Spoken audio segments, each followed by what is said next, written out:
We're going to take a quick look at drawing the figure. We often think of the figure as the hardest thing to draw, when in fact, my theory is it is no more difficult than anything else. It's just that we know the figure so well because we look at each other all the time, and so we know when a nose is in the wrong place or when it's a wrong shape. Much of the rest of the things we look at, we don't study that well. So someone could draw a flower, and if you're not a botanist or you don't observe flowers very much, they could be off with their proportions or their details and you would never notice. But the principles of drawing that I have reduced down, now of course there are many principles and there are many things to remember, but in the classes that I teach, I talk about the main principles of angles. Oops. Usually the second one we do is planes. There we go. Planes.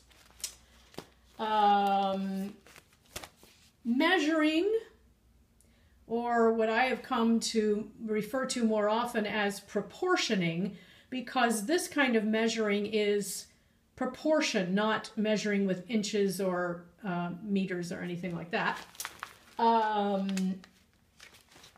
And finally, composition. And that's how things are laid down on the page, that they make a pleasing shape on the page. So, for instance, if we're drawing from life or from a plaster cast, such as this wonderful nose, we might be overwhelmed because where do you start? There's so many shapes, there's so many contours, and if I get it wrong and it doesn't look like a nose, it's going to be very embarrassing. So, once again, we start with looking at shape. I'm going to use this so the shadow doesn't obscure what I'm doing. This is my a picture of a plaster cast of a Venus. And so if I was drawing the nose, well, let's get a little more detail here. This is a nice image of the anatomy of a nose. So again, we have these angles. And of course, the noses, our noses are a little bit more varied than that, but the basic shape would be that strong vertical, so horizontal. There's another strong vertical, and then there's a shape like that. So it's almost like a triangle, at least when you're looking at it from that side. If you were looking at it from the front, we have a little more drama going on here. We have the angles that go slant inward right there at the bridge of the nose. And then the bone, the nose bone stops right there. So there's a little bit of a bulge. So it comes out. And then the rest of the nose is just hard cartilage, and that's why they all look so different, because our cartilage is shaped differently. And then the sides of the nose, and again there's a triangle, it's a triangular effect where the nose drops away there. So I'm going to come out, and the sides of the nose go up a little bit. And then the most important thing of the nose is that there's a shadow underneath. You see, if you see the nostrils at all, you see just the tip of them. So that would be looking for angles. That would be the first thing I would do. And then planes, and I've simplified that a little bit in this graphic rendition.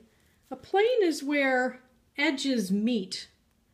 And we tend to think of those as a line. So we tend to think that there's a line on our nose, just like there's lines that divide the states, and there really isn't. It's where the top of the nose meets the side of the nose. So it's like this. So the side of the nose is in shadow, the top of the nose is being hit by light, and right along here we see an edge. And so we are tempted to draw a line there, when in fact the nose is a little softer as it goes around, where that plane meets. So here's a top plane, here's a side plane, but you can see how soft this is along. It isn't a line really at all. It's where those two planes meet, the upward plane, the side plane.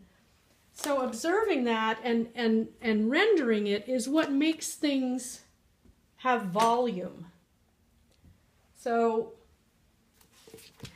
when we're doing Ms. Venus here, we notice a strong plane on the side of her face. So if I were to get those angles correct on her cheek,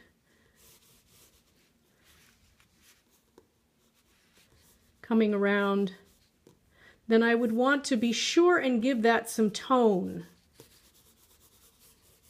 Otherwise, it would look like her cheek was just extending forever. What makes us know that her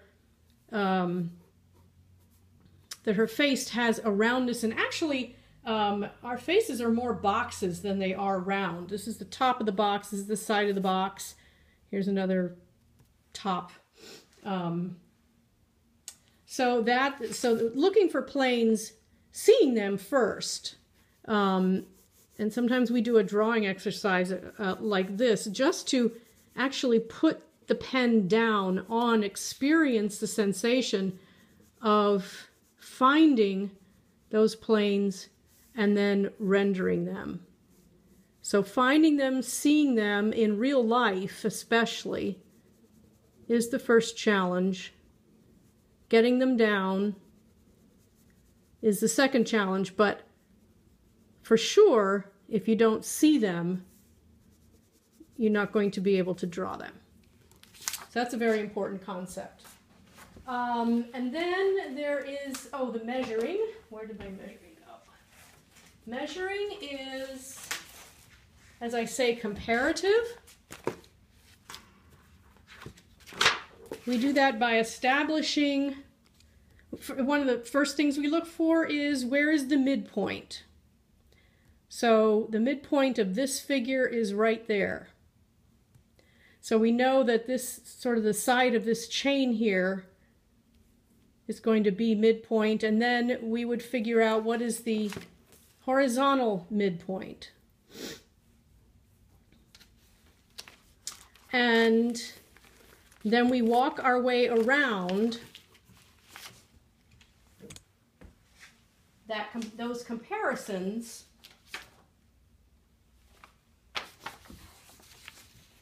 we use those to walk our way around whatever it is we're drawing. So one of the important comparisons of the figure is that the face this way is divided into three. 1/3 from the bottom of the chin to the bottom of the nose, to the bottom of the nose, that's this point. 1/3 from the bottom of the nose to the top of the eyebrow. 1/3 from the top of the eyebrow to the top of the hairline, or where the hair used to be.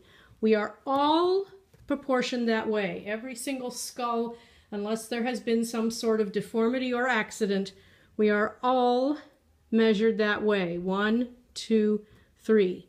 So that would be one of the first proportions I would set down if I was drawing the figure. I would get some thirds here, and this is good to do without any measuring tools because it helps to learn eyeballing space. So let's see how close I came. 1, 2, that's pretty good. But I will say that it took me some practice, a few years, to figure out how to be able to do that and eyeball it correctly.